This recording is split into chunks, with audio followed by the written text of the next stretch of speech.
Joining me now on the broadcast is Mr. Anand Jha, spokesperson of the BJP. Anand Jha, good morning. Thanks for joining us here on Mirror Now. I want to ask you, वैसे तो देखा जाए तो आंकड़ों में 125 NDA, 110 for the महागठबंधन, लेकिन 125 के अंदर की जो ब्रेकअप है, that looks more interesting. Your party has gone head and shoulders above the JDU.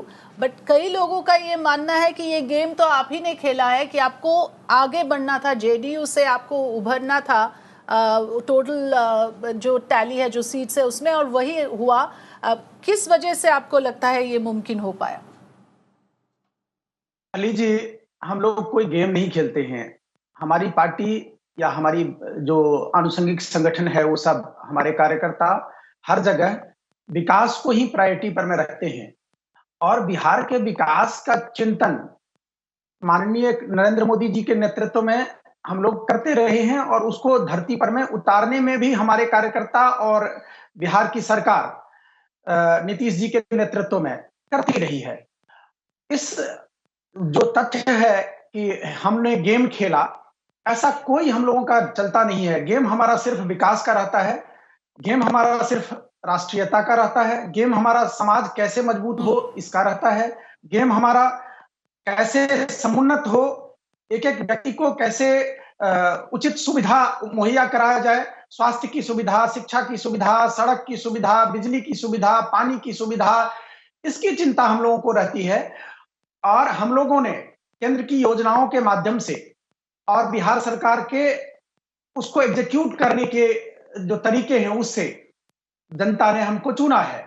और आज आप बात कर रही हैं कि 74 आप हमारी सीट हुई है और कुछ चूक के कारण कुछ हम लोग समझा नहीं पाए कुछ क्षेत्रों में और वो जनता के बीच नहीं जा पाया, इस कारण नहीं तो हमारी टैली 100 तक पहुंच सकती थी। हम बहुत अच्छे में, आप जितने भी जहां हम हारे हैं वहां पर में भी आप देखेंगे कि हमारा टैली बहुत हीन है, मीटर वोट से हारे हैं हम। तो इस सिचुएशन में हमारी जो लोकप्रियता है, पूरे एनडीए की जीत एनडीए की हुई है और जीत दल की होती है, उसमें टैली पर में आप मत जाइए, लेकिन जो हमारा गठबंधन है उसकी एनडीए की जीत हुई है, इसमें कोई दो राय नहीं है, लेकिन जो आपके गेन्स हुए हैं it's quite substantial mister Jha. BJP ने 25 सीटों से जो है गेन किया है पिछले इलेक्शन के मुकाबले, और जेडीयू ने 24 seats they have lost from the last tally. इधर 24 lost and 25 gain. Of course we understand कि एनडीए का के अंदर ही रहता है, but still there is a story there. The amount of change and shift that we are seeing. But मेरा सवाल कुछ और है। मैं ये पूछना चाहती हूँ कि क्या नीतीश कुमार जी अभी चीफ मिनिस्टर बनेंगे बिहार के, क्योंकि उनके पार्टी का परफॉर्मेंस तो इतना अच्छा नहीं है। देखिए, मैं आपको बताऊं कि नीतीश कुमार जी बनेंगे या नहीं बनेंगे वो उनकी स्वेच्छा पर में है, लेकिन भारतीय जनता पार्टी कभी भी ब्रीच ऑफ ट्रस्ट नहीं करती है अपने किसी भी अलायंस के साथ, किसी भी पार्टनर के साथ। और चूंकि हम लोगों ने चेहरा उनको डाल के और नेतृत्व का हमेशा बात किया है, तो उन्हीं के नेतृत्व में सरकार बननी चाहिए और बनेगी भी। अगर वो मना करते हैं तो उस स्थिति में देखी जाएगी, लेकिन आज के तारीख में मैं आपको स्पष्ट बता दूं कि नीतीश जी के नेतृत्व में ही अगर वो मना करते हैं तो आपको ये आशंका है कि नीतीश कुमार जी मना कर सकते हैं? ये उनके विवेक पर में निर्भर है और वो अपने हिसाब से निर्णय लेंगे जो उनको उचित लगेगा। और कई बार आपने देखा होगा कि जब वो जेडीयू की सरकार लोकसभा में 2015 में 14 में हार गए थे, उन्होंने रिजाइन कर दिया था। जेडीयू की सरकार थी और उन्होंने चीफ मिनिस्टर की कुर्सी से भी रिजाइन करके जीतन राम मांझी जी को बनाया था। तो वो उनके विवेक पर निर्भर करता है। रहेगा आपके पास, अगर मान लीजिए मना कर देते हैं तब तो आपके आंकड़े कम पड़ जाएंगे 122 से, फिर तो आप सरकार अपने आप में नहीं बना पाएंगे। तो फिर क्या आपके पास विकल्प क्या है? अगर मान लीजिए आपने खुद ही कहा कि अगर वो मना कर देते हैं तो बात अलग होगी, तो किस तरह के विकल्प रहेगा? फिर विकल्प हमारा फिर भी उन्हीं का निर्णय होगा। वो हम सब बैठ के, एनडीए हमारी जीत जो हुई है, एनडीए की जीत हुई है और हम सब बैठ कर फिर तय करेंगे कि किसको आगे लाया जाए। लेकिन वो अभी सवाल ही नहीं है। आप डिफरेंट नैरेटिव में ले जा रही हैं, लेकिन ऐसा नहीं होने की स्थिति है। अभी वही मुख्यमंत्री का चेहरा रहे हैं और मुख्यमंत्री बनेंगे, ऐसी योजना है। और आगे यदि वो नहीं बनते हैं तो उस स्थिति में बैठ के एनडीए के सारे घटक दल बैठ के और उसको तय करेंगे, और हमारे जो प्रमुख लीडर्स हैं केंद्र के, वो लोग तय करेंगे। अन्यथा अभी तक यही स्थिति है कि उन्हीं के नेतृत्व में बिहार के विकास को आगे बढ़ाया जाएगा और आत्मनिर्भर बिहार बनाया जाएगा।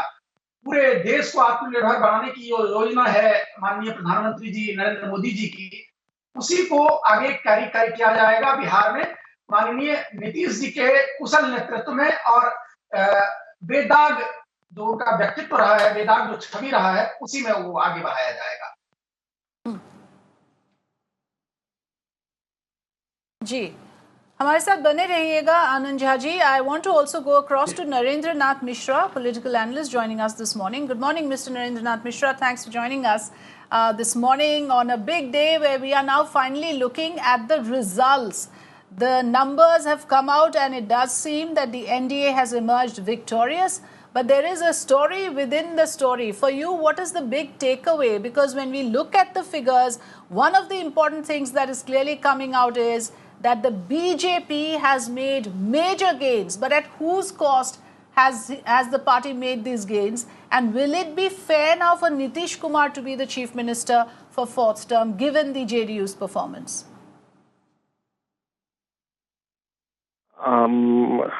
कल के थ्रिलिंग मैच के बाद आज सबसे बड़ा सवाल यही होगा, क्या Nitish Kumar will be the CM? क्योंकि रिपीटेडली कल से ही ये सवाल उठने लगे हैं कि Nitish Kumar should be CM और नॉट। और बीजेपी अभी, और आपने इंटरेस्टिंगली देखा होगा कि इलेक्शन के बाद नरेंद्र मोदी जी, अमित शाह, सभी लोगों का रिएक्शन आ गया है, लेकिन अभी तक नीतीश कुमार का कोई रिएक्शन नहीं आया है ये इस पूरे इलेक्शन में। तो नीतीश कुमार का पहला रिएक्शन क्या होता है? और बीजेपी शायद उम्मीद कर रही होगी कि पहले नीतीश कुमार अपनी बात रखें, और वो चुनाव से पहले भी कई सारे विकल्प खुले रहने की बात की जा रही थी, और अब उसको एक्सप्लोर किया जाएगा या नहीं जाएगा। अगर नीतीश कुमार सीएम बनते हैं तो क्या डिप्टी सीएम सुशील मोदी ही बनेंगे, या बीजेपी अपने हिसाब से, अपनी पसंद के हिसाब से जो डिप्टी सीएम वहाँ केंद्र से किसी को भेजेगी? क्योंकि 30 सीटों का अंतर जेडीयू और बीजेपी में है। तो अब नीतीश कुमार ना बड़े भाई की भूमिका में रहेंगे, ना वो इस तरह से आप कह सकते हैं कि वो उनकी अथॉरिटी जो 2005 से पिछले 15 साल में पूरी सरकार जो सुशासन के नाम पर वो चला रहे थे, वो कंप्लीटली अथॉरिटी वो नीतीश उसको ओन करते थे। अब नीतीश को बहुत कुछ शेयर करना पड़ेगा बीजेपी के साथ। अब वो उसमें कितने कंफर्टेबल होंगे, कितने एडजस्टिंग होंगे, वो आज की सबसे बड़ी स्टोरी, और आज सबसे बड़ी आज जो लोगों में क्यूरियोसिटी होगी जानने के लिए, आज वही होगी। बिल्कुल बिल्कुल। और बीजेपी के जो स्पोक्स पर्सन है, उन्होंने खुद ही ये बात कही कि आशंका उनके मन में है कि नीतीश कुमार खुद ये एक्सेप्ट करेंगे या नहीं कि वो चीफ मिनिस्टर बने। So that would be interesting to watch out for. Let's take a very short break here in the discussion. Will come back shortly with more updates.